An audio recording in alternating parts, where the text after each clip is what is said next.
যে পথে হামজা টিভি, সত্য ও সুন্দরের জন্য।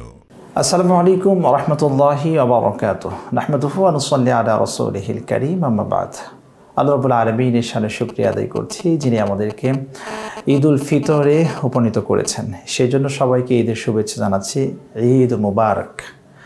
ঈদের এই আনন্দময় পরিবেশ, ধনী গরিব সবাই মিলেমিশে যেন একক রূহে ঈদ আমরা উদযাপন করতে পারি। আল্লাহ রাব্বুল আলামিন যেন সবাইকে এই তৌফিক দান করে দিন, আমিন।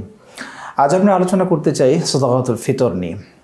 বিশ্বনবী রাসূল সাল্লাল্লাহু আলাইহি ওয়াসাল্লাম কীভাবে আদায় করেছেন, তার প্রক্রিয়াটা কেমন ছিল এবং নির্দেশ তিনি কীভাবে দিয়েছেন সে সংক্রান্ত খুব সংক্ষেপে আমরা আলোচনা করার চেষ্টা করব ইনশাআল্লাহ। দেখুন, সাদাকা অর্থ হচ্ছে দান করা বা প্রদান করা, আর ফিতর অর্থ হচ্ছে ভঙ্গ করা। এই যে 30 দিন রোজাব্রত থাকা অবস্থায় ঈদের দিন সকালে কিছু একটা খাবার গ্রহণের মাধ্যমে যখন আমরা এটাকে ভঙ্গ করছি, সেটাকে মূলত ফিতর বলা হচ্ছে। এরপরে এই যে রোজারত অবস্থায় আমাদের ভুল ত্রুটি হয় স্বাভাবিক, এই ভুল ত্রুটি থেকে বাঁচার জন্য যে একটি দানের ব্যবস্থা করা হয়েছে, টোটাল এটাকে বলা হচ্ছে সাদাকাতুল ফিতর। এখন আসুন, রাসূল সাল্লাল্লাহু আলাইহি ওয়াসাল্লাম এটা কীভাবে আদায় করার নির্দেশ দিয়েছেন, আমরা কতটুকু কীভাবে এটাকে আদায় করব। সাদাকাতুল ফিতর মাথা পিছু 1 সা পরিমাণ গম, জব, খেজুর আদায় করাটা ওয়াজিব। রাসূল সাল্লাল্লাহু আলাইহি ওয়াসাল্লামের সময় এই খেজুর, জব, গম, কিশমিশ এই সময়গুলো যেমন প্রধান খাদ্যের তালিকায় ছিল, আমাদের সমাজে এখন যে খাদ্য তালিকাগুলো রয়েছে আমরা এই খাদ্য তালিকা অনুযায়ীও কিন্তু এটা হিসাব করতে পারি।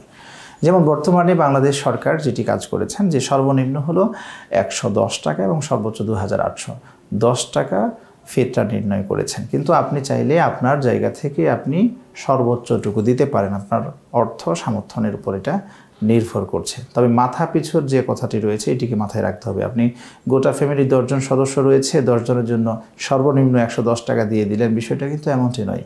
10 জনের জন্য ইন্ডিভিজুয়াল এক এক করে আলাদা আলাদাভাবে 110 টাকা 110 টাকা করে আমাদেরকে এটা ডিস্ট্রিবিউশন করতে হবে।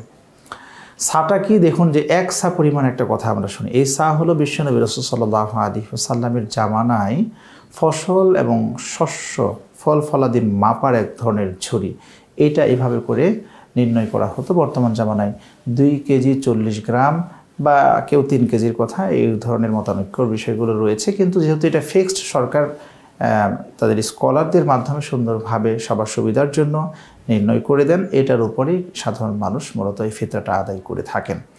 এখন আসলে এই ফিতরাটা কখন দিবেন? আপনি যদি যারা 25শে রমাদানে দিয়ে দিয়েছেন বা 20শে রমাদানে এই ফিতরাটা দিয়ে দিয়েছেন, তাদেরকে এই ফিতরাটা আদায় হলো কি না, বা বিশ্বনবী রাসূল সাল্লাল্লাহু আলাইহি ওয়াসাল্লামের সুন্নাহ প্রক্রিয়াটা কি, এটা আমরা একটু জেনে নিই। দেখুন, রাসূল সাল্লাল্লাহু আলাইহি ওয়াসাল্লাম বলেছেন, ঈদুল ফিতরের চাঁদ যখন তোমরা দেখবে, এরপর ঈদের সালাতে যাওয়ার পূর্বে এই সময়ের মধ্যে সাদাকাতুল ফিতরটা আদায় করা, মানুষকে দান করে দেয়া। এর আগেও নয়, এর পরেও নয়, এর পরেও যারা আদায় করবে সাধারণ একটি দানের মতো হয়ে যাবে। তাই আমরা এর পরে এটাকে আদায় করবো না। ঈদের দিনেও যদি কোনো সন্তানও জন্ম নিয়ে নেয়, তাহলে সেই সন্তানেরও কিন্তু আমাদের সাদাকাতুল ফিতর আদায় করতে হবে। তাই ঈদের পূর্বে যারা 25শে রমাদানে, 27শে রমাদানে বা 20শে রমাদানে এই সাদাকাতুল ফিতরের নামে এই দানটা আপনারা দিয়েছেন, তাহলে কিন্তু এটা সাদাকাতুল ফিতরের সব থেকে আপনি বঞ্চিত হবেন। এর সুন্নাহ প্রক্রিয়া হলো কি, আপনি যখন চাঁদ দেখবেন ঈদের, এবং ঈদগাহে যাওয়ার সালাত আদায়ের পূর্বে এই সময়টার মধ্যে সাদাকাতুল ফিতরটা আদায় করতে হয়।